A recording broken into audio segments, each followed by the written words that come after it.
Hello everyone, this is Nayan Bashne and I welcome you all to the Bliss Academy where we provide education to you all with humility. मैं आशा करता हूँ आप सभी अच्छे हैं।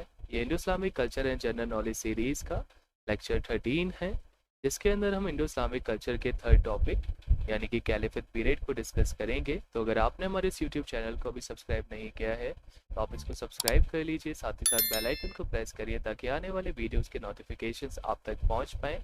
आप हमारे गूगल क्लासरूम ग्रुप के साथ भी ज्वाइन कर सकते हैं, जो कि हमने MU 11th entrance science and diploma engineering 2022-23 के लिए क्रिएट किया है। यहाँ पर हम आपको प्रैक्टिस मॉड्यूल के साथ पीडीएफ नोट्स प्रोवाइड करते हैं, जो कि बिल्कुल फ्री ऑफ कॉस्ट है।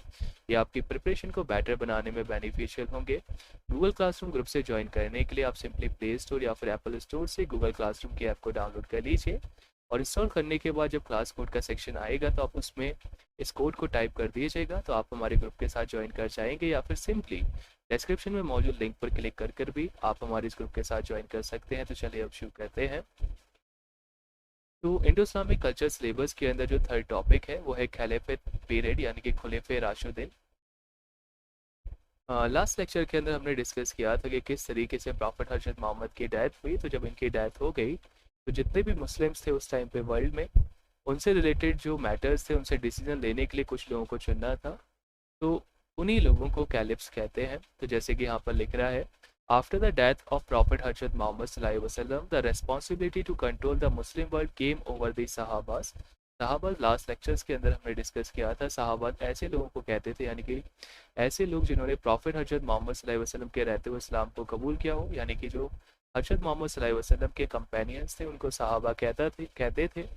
अब इन्हीं सहाबाज में से कुछ ऐसे लोग थे जो कि प्रॉफिट हजरत मोहम्मद के काफ़ी करीब थे, उनको अच्छे से जानते थे और समझते थे कि प्रॉफिट हजरत मोहम्मद किस तरीके से अल्लाह की जो टीचिंग्स होती थी उनको लोगों को समझाते थे। तो इसी के बेसिस पे इन जो इतने सारे सहाबाज थे उसमें से कुछ सहाबाज को रिस्पॉन्सिबिलिटी दी गई कि जो भी मुस्लिम से रिलेटेड मैटर्स होंगे वो उनके लिए डिसीजन ले पाएंगे उन बेसिस पे कि किस तरीके से अगर मोहम्मद होते तो क्या डिसीजन लेते।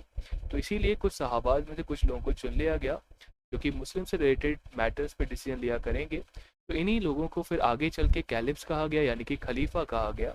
खलीफा बेसिकली वो लोग जो कि मुस्लिम वर्ल्ड पे रूल करते हैं या फिर मुस्लिम से रिलेटेड जो भी मैटर्स होते हैं उसके लिए रूल्स एंड रेगुलेशन तैयार करते हैं। तो मुस्लिम हिस्ट्री के अंदर काफ़ी सारे कैलिफ्स हुए, काफ़ी सारी मुस्लिम डायनेस्टीज हुई, लेकिन जो इनिशियल 4 कैलिफ्स थे वही एग्जाम पर्पज से इम्पॉर्टेंट है और मुस्लिम वर्ल्ड के अंदर भी वही 4 जो कैलिफ हैं वो इम्पॉर्टेंट है। तो अब देख लेते हैं इनके बारे में कि क्या क्या इनका टेन्योर रहा और किस किस तरीके की इनके लाइफ के अंदर इंसिडेंट्स हुए, यानी कि कौन कौन सी लड़ाइयाँ इन्होंने लड़ी। ठीक है, जिससे रिलेटेड क्वेश्चंस हमारे एग्जाम में पूछे जा सकते हैं। सबसे पहले हम बात कर लेते हैं इनके टेन्योर के। तो अभी जैसे बात करके केवल शुरू के 4 कैलिफ ही इंपॉर्टेंट है। तो आज तक एग्जाम के अंदर जो भी कुछ इस पेज पे लिख रहा है केवल इसी से रिलेटेड क्वेश्चन पूछे गए हैं। अभी तक ऐसा कोई क्वेश्चन नहीं पूछा गया प्रीवियस ईयर्स के अंदर कि इनके टाइम पे कौन सी लड़ाइयाँ हुई। तो जो इस स्क्रीन पे आपको दिख रहा है आपको इतना तो याद करना ही करना है। अभी इसके बाद हम आगे लेक्चर में डिस्कस करेंगे कि इनकी लाइफ में क्या क्या इंसिडेंट्स हुए, किस तरीके से इनकी डेथ हुई थी। तो अगर फ्यूचर में उससे रिलेटेड क्वेश्चन पूछे जाएँ तो आप उसको आसानी से आंसर कर पाएँ। तो चलिए पहले इनके टेन्योर को हम डिस्कस कर लेते हैं। तो जो इनिशियल 4 कैलिफ थे उसमें से जो सबसे फर्स्ट कैलिफ बने, यानी कि जो हजरत मोहम्मद सल्लल्लाहु अलैहि वसल्लम की डेथ हुई, तो उनके तुरंत बाद जो हजरत अबू बकर रजी अल्लाह अन्हा थे, जो कि उनके एक सहाबा थे, उनको कैलिफ बनाया गया। और जो इनका पीरियड था वो 11th हिजरी से लेकर 13th हिजरी के बीच में था और क्रिश्चियन कैलेंडर के अकॉर्डिंग ये 632 एडी से लेकर 634 एडी के बीच में इन्होंने रूल किया। और जो इनका टेन्योर था वो 2 साल का था। जब हजरत अबू बकर रजी अल्लाह अन्हा की डेथ हुई तो इनके बाद जो सेकंड कैलिफ मुस्लिम वर्ल्ड के अंदर बने वो थे हजरत उमर रजी अल्लाह अन्हा। इन्होंने 13th हिजरी से लेकर 23 हिजरी के बीच में रूल किया था और क्रिश्चियन कैलेंडर के अकॉर्डिंग 634 से लेके 644 एडी इनका जो टेन्योर रहा ये 10 ईयर्स का रहा रूल करने का। फिर इनकी जब डेथ हुई तो इनके बाद जो थर्ड कैलिफ थे वो थे हजरत उस्मान रजी अल्लाह अन्हा। इन्होंने 24 से लेकर 35 हिजरी के बीच में रूल किया, क्रिश्चियन कैलेंडर के अकॉर्डिंग 644 से 656 एडी के बीच में। और इनका जो टेन्योर था इन चारों कैलिफ में सबसे ज़्यादा था। इन्होंने 12 साल के लिए मुस्लिम वर्ल्ड के रिलेटेड डिसीजंस लिए थे, यानी कि रूल किया था। और जो लास्ट कैलिफ जो कि इंपॉर्टेंट है वो है हजरत अली रजी अल्लाह अन्हा। इन्होंने 35th हिजरी से लेकर 40th हिजरी के बीच में रूल किया और 656 से लेके 661 AD according to Christian calendar, और इनका जो टेन्योर रहा 5 इयर्स का रहा। तो यहाँ पे जो भी कुछ लिख रहा है ये मोस्ट इम्पॉर्टेंट है इस टॉपिक से। आप कम से कम इस टॉपिक में इतना तो याद कर लें, ठीक है। मैक्सिमम चांस है कि इसी से रिलेटेड कुछ क्वेश्चन आपसे पूछा जाएगा, जैसे कि फर्स्ट कैलिफ कौन से थे, सेकंड, थर्ड या फोर्थ, या फिर कौन से कैलिफ का टेन्योर सबसे ज़्यादा, या फिर कौन से कैलिफ का टेन्योर सबसे कम रहा था, या फिर किस पीरियड के दौरान according to Islamic calendar as well as Christian calendar इन लोगों ने रूल किया था। तो इस डाटा को तो आप कम से कम याद करें। चलिए अब देखते हैं कि इनकी लाइफ में क्या क्या इंसिडेंट्स हुए, इन्होंने कौन कौन सी लड़ाइयाँ लड़ी। तो सबसे पहले बात कर लेते हैं हम पहले ही कैलिफ जो कि हजरत अबू बकर रजी अल्लाह अन्हु थे। अभी जैसे कि डिस्कस किया कि इनका जो टाइम पीरियड था रूल करने का वो 11 से लेकर 13 हिजरी के बीच में था, यानी कि 632 से लेकर 634 एडी के बीच में। अब जो हजरत अबू बकर रजीउल्लाह अन्हु थे, इनको एक टाइटल दिया गया था सिद्दीकी का, क्योंकि ये काफ़ी ज़्यादा ट्रुथफुल थे, यानी कि हमेशा सच बोला करते थे। अब जब ये कैलिफ बने, और कैलिफ बने थे ये जब प्रॉफिट हजरत मोहम्मद सल्लल्लाहु अलैहि वसल्लम की डेथ हो गई थी, तो मक्का का जो इलाका था, मदीना कैसे सऊदी अरेबिया का जो इलाका था, वहाँ पे बहुत सारे लोगों ने खुद को अगला नबी कहना शुरू कर दिया था, यानी कि बहुत सारे फॉल्स प्रॉफिट्स वहाँ पे अंदर आ गए थे। और इन्हीं प्रॉफिट्स को हराने के लिए हजरत अबू बकर रज़ियल्लाहु अन्हु के टाइम पर एक लड़ाई लड़ी गई जिसको बैटल ऑफ रिद्दा कहते हैं।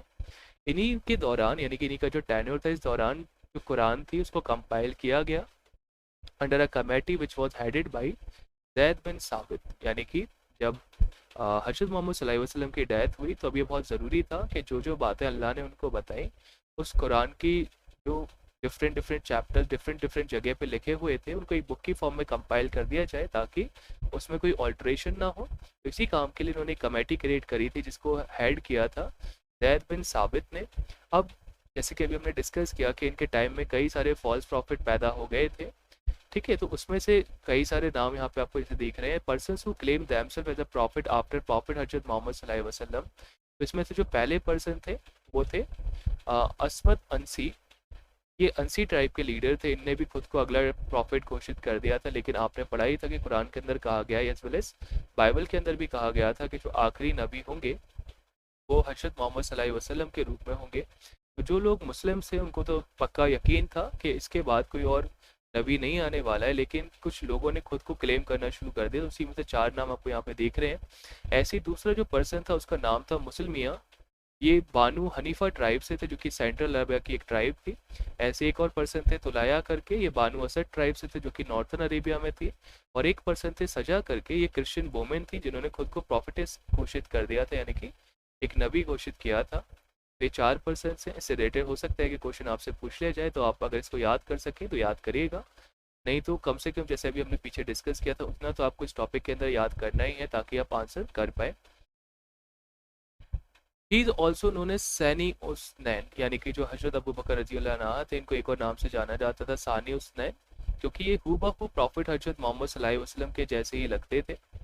खालिद बिन वालिद जो थे, Khalid bin Walid was sent to march first against the Tulaiha and defeated him in the battle of Buzakha. यानी कि अभी जो हमने पीछे देखा कि कई सारे लोगों ने खुद को प्रॉफिट घोषित कर दिया, तो हजरत अबू बकर रज़ियल्लाहु अन्हु ने अपने एक सेनापति कह सकते हैं इनको भेजा तुलैया को हराने के लिए, और तुलैया को इन्होंने हरा दिया बैटल ऑफ बुज़ाका के अंदर।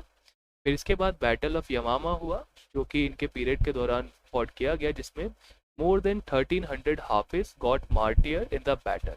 देखिए अब याद रखना है कि हाफिज किसको कहते हैं। हाफिज उन लोगों को कहते हैं जिनको पूरी तरीके से कुरान मेमोराइज थी, यानी कि ऐसे लोग जो कि पूरी तरीके से कुरान को मुंह जवानी याद कर रखी थी, ऐसे लोगों को हाफिज कहते हैं। तो जो बैटल ऑफ यहामा हुआ था इसके अंदर 1300 जो हाफिज थे उनकी डेथ हो गई थी। इन दिस बैटल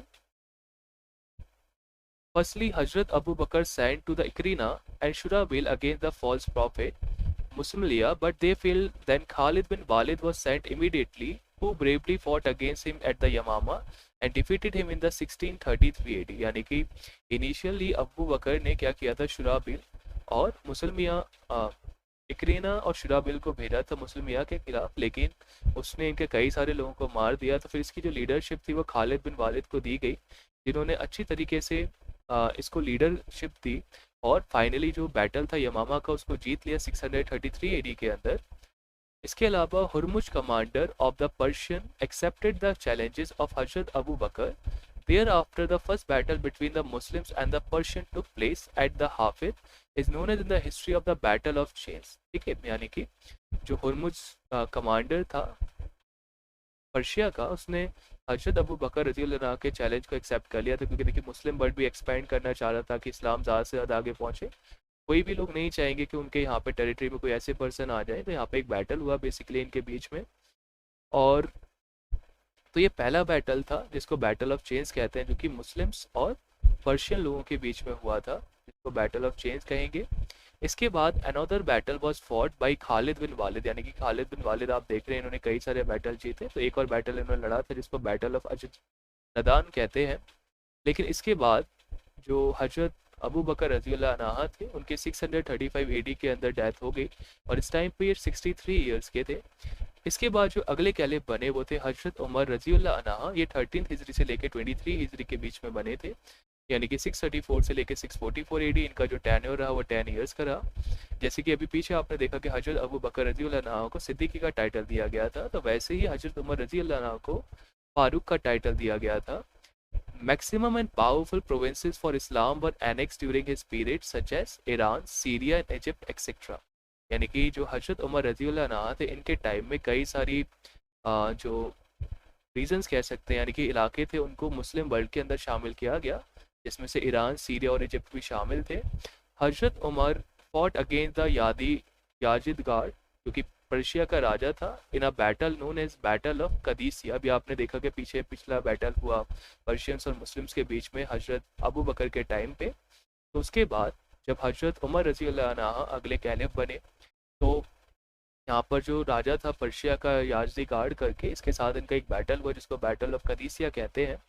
ऑल्सो हजरत Umar fought the battle of Jalula against the Persian, finally whole Persia was conquered by हजरत उमर। और फाइनली इन दो बैटल के बाद एक और बैटल यहाँ पे हुआ जिसको बैटल ऑफ जलूला कहते हैं। इसके जीतने के बाद जो पूरा का पूरा पर्शिया था वो मुस्लिम वर्ल्ड के अंदर शामिल हो गया, यानी कि कैलिफेट रीजन जो था उसके अंदर आ गया। हजरत Umar fought the battle of Yarmuk, इसके अलावा एक और बैटल लड़ा गया Yarmuk. After the fall of Yarmuk the Muslim laid siege to the Jerusalem, ठीक है।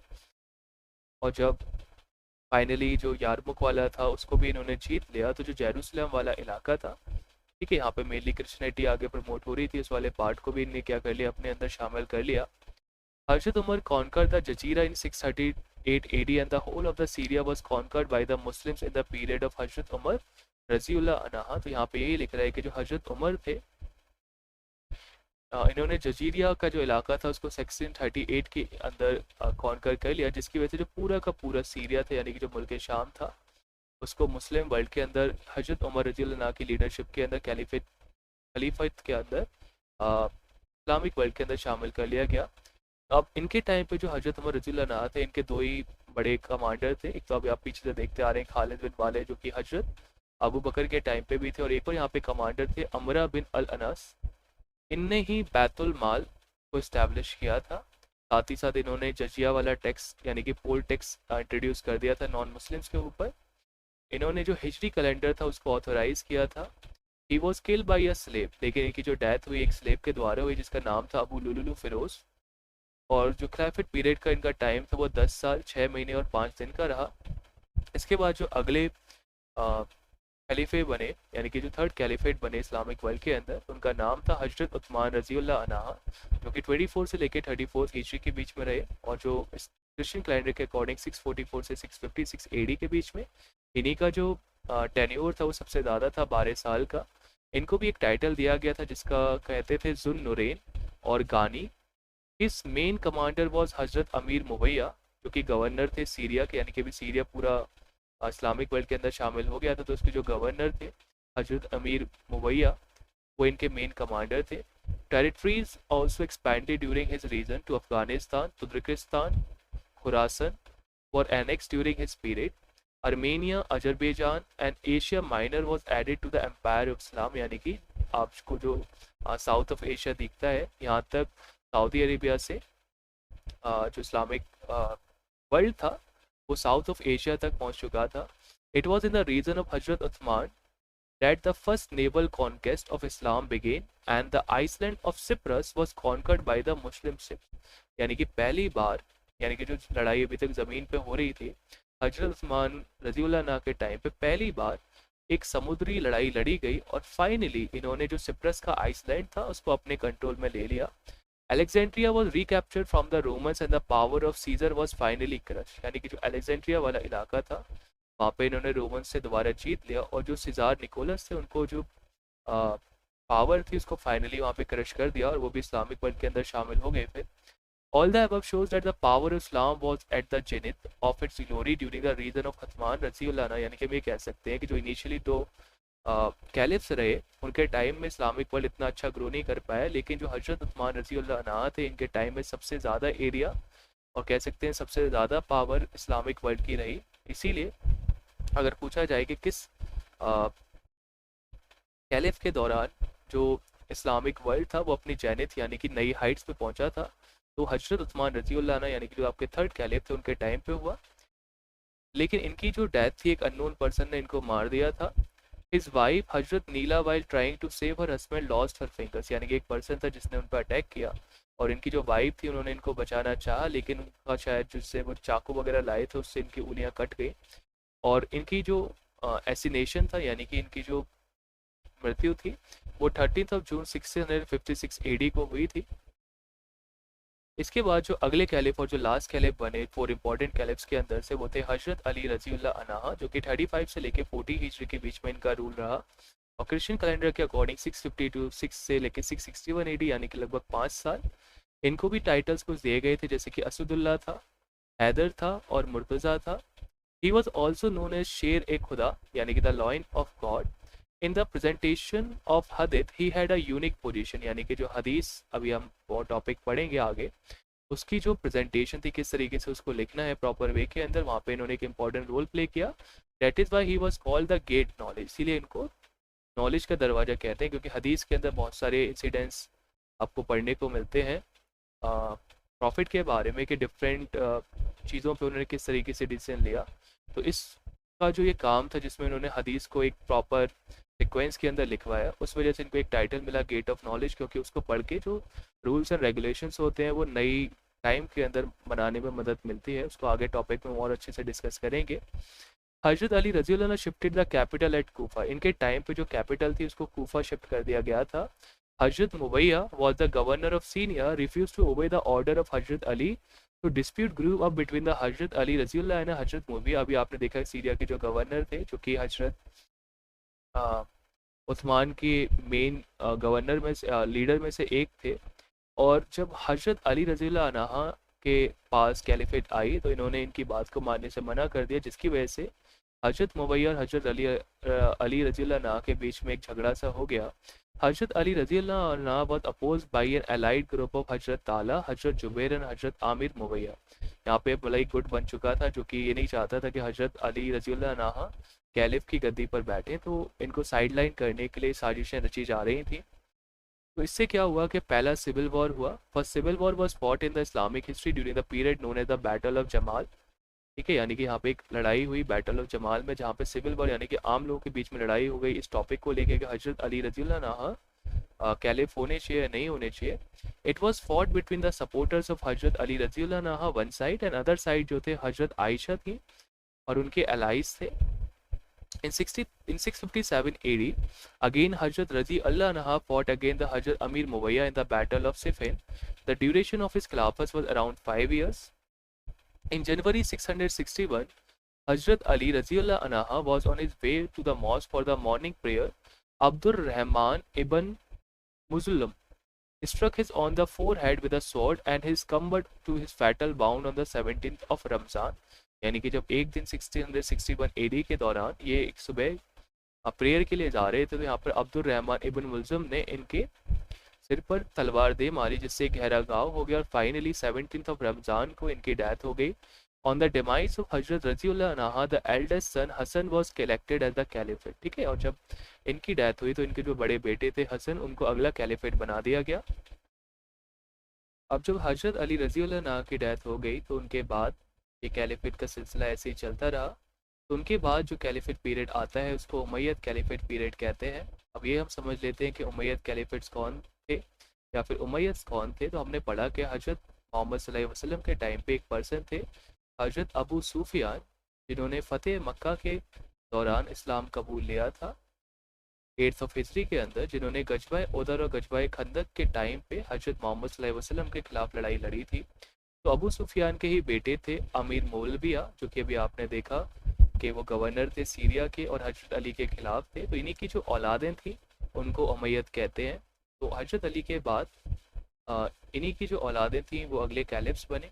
जब उमैयद कैलिफेट पीरियड ख़त्म होता है तो उसके बाद अब्बासी कैलिफेट पीरियड आता है, और अब्बासी कैलिफेट पीरियड के बाद फिर ओटोमन कैलिफेट पीरियड आता है। ये मॉडर्न हिस्ट्री के टाइम तक थे, यानी कि अगर आपने इंडियन नेशनल मूवमेंट पढ़ा है तो वहाँ पे जिक्र आता है कि जो शौकत अली और अली ब्रदर्स थे, उनकी मदद के लिए जो महात्मा गांधी थे, उन्होंने जो खिलाफत मूवमेंट चल रहा था ओटोमन एम्पायर को बचाने के लिए, उसमें हिंदू मुस्लिम्स को एक साथ लाने के लिए उसको यूज़ किया था। वहाँ से आप समझ सकते हैं कि ओटोमन हम किस पार्ट को कहते हैं, यानी कि ऊपर वाला जो पार्ट है जहाँ पे इस्लामिक वर्ल्ड था, उस दौरान उसको रूल करने के लिए लास्ट जो कैलिफेट पीरियड आप समझ सकते हैं वो ओटोमन कैलिफेट पीरियड था। इस टॉपिक के अंदर इतना ही पढ़ना था। अभी हमने काफ़ी सारी चीज़ें डिस्कस करी, अगर आप इसको याद रख सकते हैं तो बेटर है, लेकिन कम से कम जो हमने सबसे पहले यहाँ पे टेन्योर डिस्कस किया था आज तक, इस टॉपिक में से केवल इसी पे क्वेश्चन पूछे गए हैं, कम से कम इतना याद कर लें। अगर आपने अभी भी हमारे गूगल क्लासरूम ग्रुप को ज्वाइन नहीं किया है तो कोड एक बार यहाँ पे फिर से दिख रहा है, आप जल्दी से इसके साथ जुड़ जाए, ये आपकी प्रिपरेशन के लिए काफ़ी बेटर रहेगा।